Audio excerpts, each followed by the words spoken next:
Halo teman-teman, kembali lagi dengan gue Alfat Saidina di Photonet Max yang gue ganti namanya lagi menjadi The Deadliners biar menyesuaikan seperti IG gue dan juga TikTok gue. Pada video kali ini gue akan ngebahas sebuah kamera yang udah gue pakai selama 5 tahun kurang lebih dan merupakan kamera pertama gue yang gue beli pakai uang gue sendiri di tahun 2020. Dan kameranya ini dia, Canon EOS M. Apakah masih worth it di 2025? Let's check this out.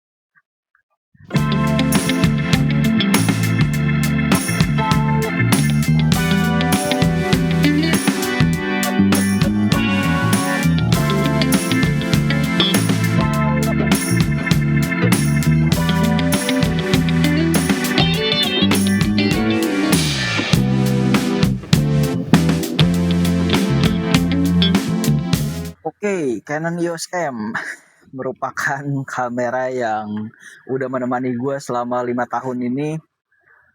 Gue teringat waktu itu di 2020, alasan gue mengambil Canon EOS M ini karena gue sebelumnya memang punya kamera mirrorless Micro Four Thirds sensornya dari Lumix ya.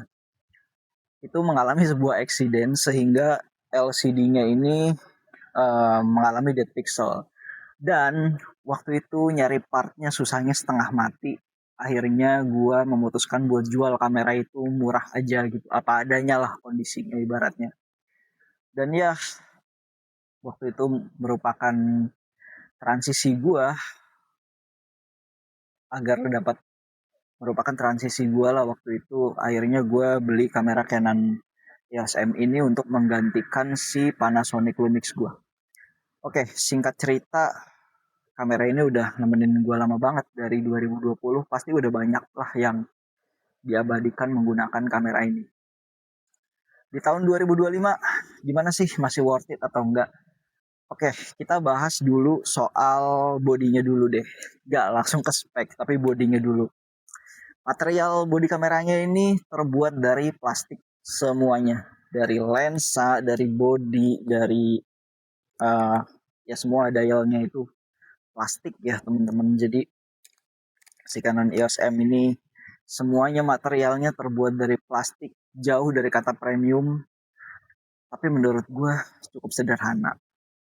Bodinya ini compact banget, saking compactnya bahkan gue sampai tambahin aksesoris di kamera ini biar jempol gue tuh bisa tersupport dengan baik ya. Saking compactnya kamera ini gitu. Dan untuk body ya di bagian atas sendiri itu minimalis sekali tombolnya. Kalian bisa lihat di sini. Minimalis banget.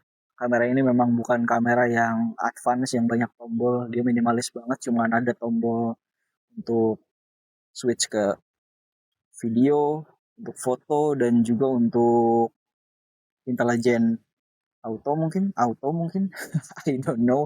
Aku nggak pernah pakai foto apa mode yang A plus ini, jarang banget. Aku biasanya pakai mode aperture priority dan juga mode P sesekali kalau lagi males gitu ya.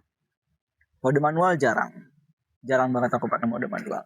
Nah, untuk di bagian sampingnya itu, sorry, di bagian sampingnya itu ada microphone jack, terus HDMI dan juga untuk kabel data ya.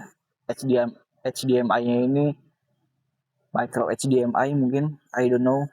Tapi di sini ada mic jack teman-teman. Jadi kalau kalian pengen ngerekam video dengan kualitas yang lebih baik, kamera ini sudah bisa gitu ya. Sudah bisa memberikan opsi buat ngerekam audio melalui mikrofon. Mau itu mikrofon shotgun atau mikrofon wireless juga bisa pakai 3,5 mm jack di kamera ini. Untuk bagian bawah cuman ada tripod mount dan juga slot buat baterai dan micro SD. Nah, untuk konsumsi baterainya memang dia cukup boros ya karena baterainya itu kecil banget ya. Cuman berapa nih? 876 mAh.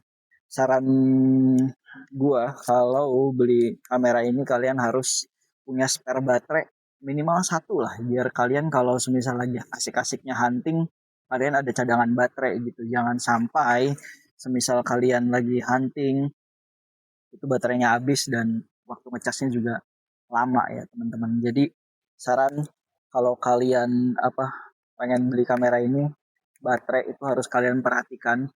Minimal kalian harus punya spare baterai satu lah. Tapi lebih baik kalau punya spare baterai dua untuk jaga-jaga gitu. Kalian pengen syuting seharian, maksudnya hunting seharian gitu, biar baterainya nggak kehabisan. Di bagian belakang kameranya sendiri cuman ada LCD satu sama tombol-tombol ini buat menu, buat playback, sama buat info, dan banyak function-function lain di tombol ini yang jadi satu. Sama ini tombol buat nge-record video. Bodinya itu simpel banget, cuman kayak gitu doang ya. Karena ini merupakan suatu kelebihan juga sih dari Canon EOS M menurut gue ya, menurut versi saya. Sorry, gue tadi ngomong gue terus ngomong saya, udahlah, whatever. Oke, jadi untuk pengoperasian ya kamera ini itu sudah dilengkapi dengan touchscreen teman-teman. Jadi kalau teman-teman itu pengguna smartphone itu merasa sangat terbantu sekali karena pengoperasian kamera ini itu melalui touchscreen gitu, bukan melalui tombol-tombol gitu. Ya menurut gue sih ada kelemahan dan kelebihannya ya. Kelemahannya menurut gue lama cari-cari pengaturan, lama pindah-pindah modenya itu cukup lama gitu. Nyari-nyari pengaturannya juga cukup lama. Tapi hal yang gue suka adalah ketika playback foto. Ketika ngelihat foto itu kita menggunakannya kayak menggunakan HP gitu. Jadi ada kelebihan dan juga kekurangannya. Tapi menurut gue juga cukup kelebihan ya. Menurut gue kelebihan kalau di kamera sekompak ini. Karena jadi sedikit tombolnya.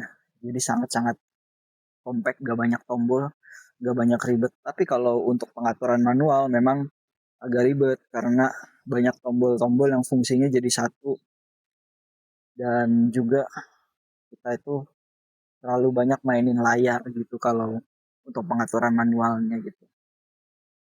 Oke, itu uh, pembahasan singkat mengenai bodi kameranya.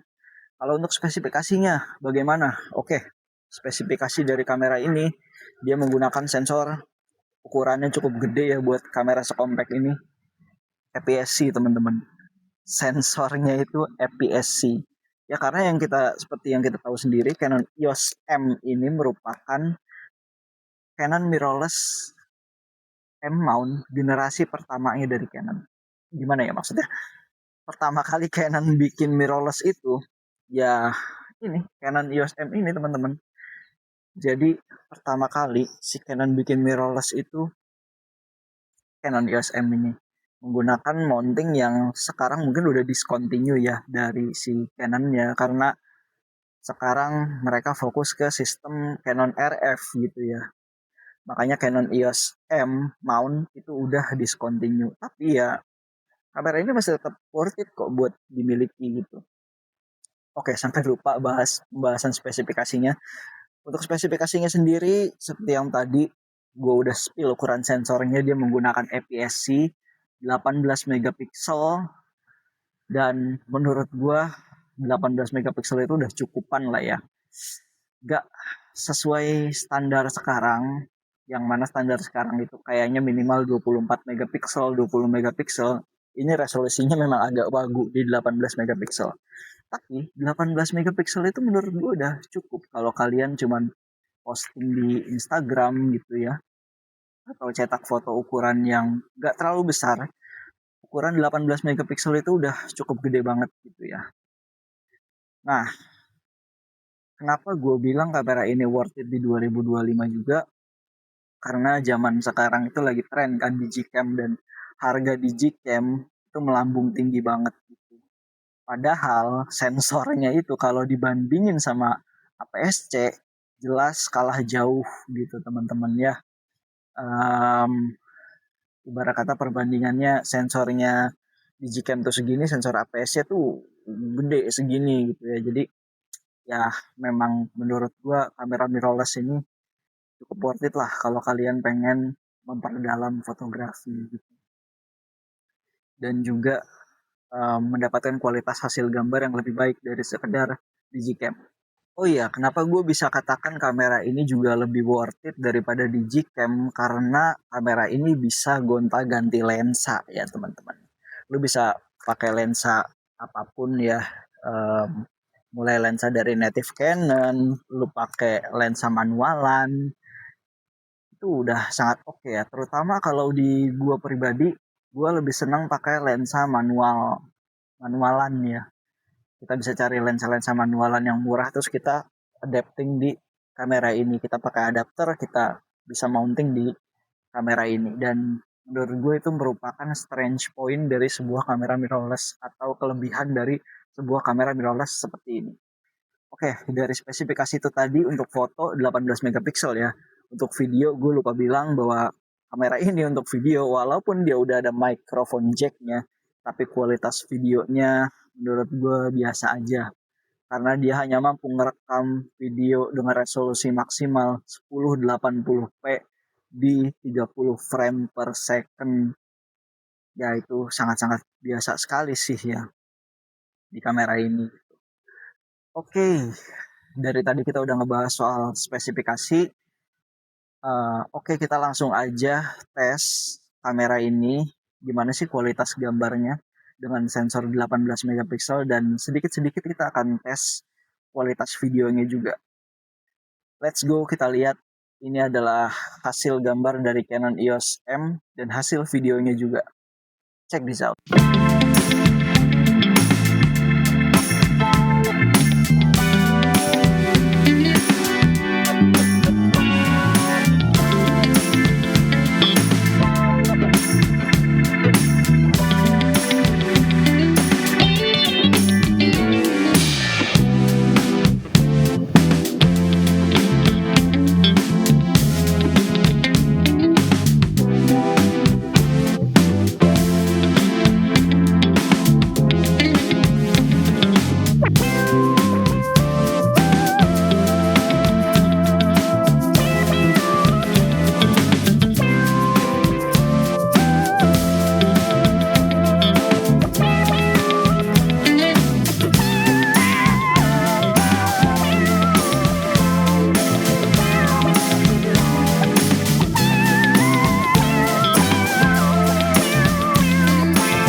Tes ini adalah hasil perekaman video menggunakan Canon EOS M dengan lensa Nikon manualan 135 mm f3.5, Nikkor QC Auto 3,5 mm 135 mm f-nya 3,5. Kualitas videonya seperti ini dan kita pakainya di tripod ya teman-teman. Ya kurang lebih untuk kualitas gambarnya seperti ini yang 1080p dan juga untuk kualitas audionya ya seperti ini ya teman-teman.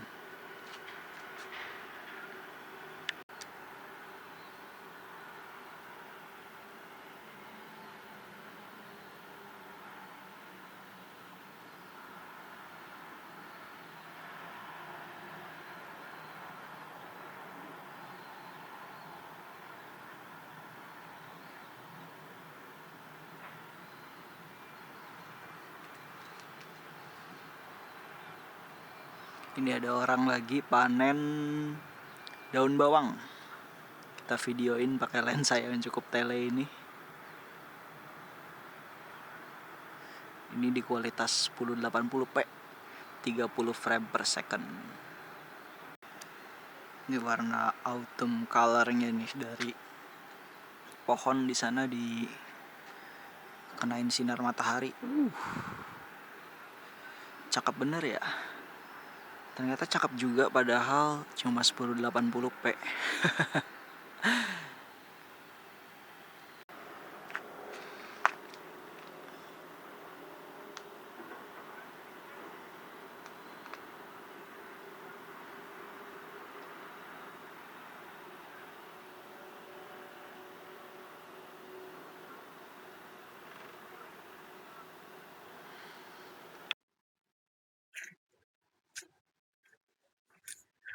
Oke, seperti itu tadi kualitas em, foto dan juga video dari si Canon EOS M ini.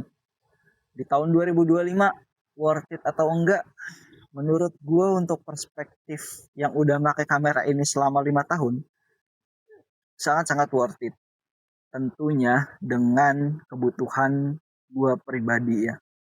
Karena gue seorang casual shooter yang memang tidak membutuhkan kamera yang sangat advance, yang autofocusnya cepat banget, yang pokoknya dengan teknologi yang seabrek lah. Gue nggak begitu perlu itu semua. Kamera ini worth it. Dan tentunya gue cukup merekomendasikan kamera ini buat orang yang baru mau memulai fotografi dengan kamera mirrorless atau kamera DSLR ya. Ya tapi dalam hal ini kamera mirrorless ya. Gue sangat merekomendasikan kamera ini buat orang yang lagi nyari kamera mirrorless tapi nggak pengen ngabisin budget terlalu banyak gitu ya sebelum jago mungkin. Jadi ya cocok banget kamera ini untuk belajar gitu. Nah soal harga, gue nggak nge-spill harga ya dari tadi di awal video. Harga kamera ini sekarang udah sangat-sangat murah. Itulah kenapa yang menurut gue bikin kamera ini worth it. Harga kamera ini sekarang di kisaran body only-nya sekitaran 2 juta seratusan ya. Dan kalau udah sama lensa, tergantung kondisi ya tentunya. Maksimal kayaknya di 2 juta 700-an kalian udah bisa dapetin kamera ini ya. Atau sekitar 2 juta 500-an ya. Kebetulan dulu gue belinya sekitar 2 juta 500 kamera ini di tahun 2020. Tentu aja itu yang bikin kenapa gue minang kamera ini. Oke, itu aja video dari The Deadliners kali ini. Nantikan video-video selanjutnya tentang mengenai gear kamera atau pembahasan lainnya mengenai fotografi. See you in the next video. Bye-bye.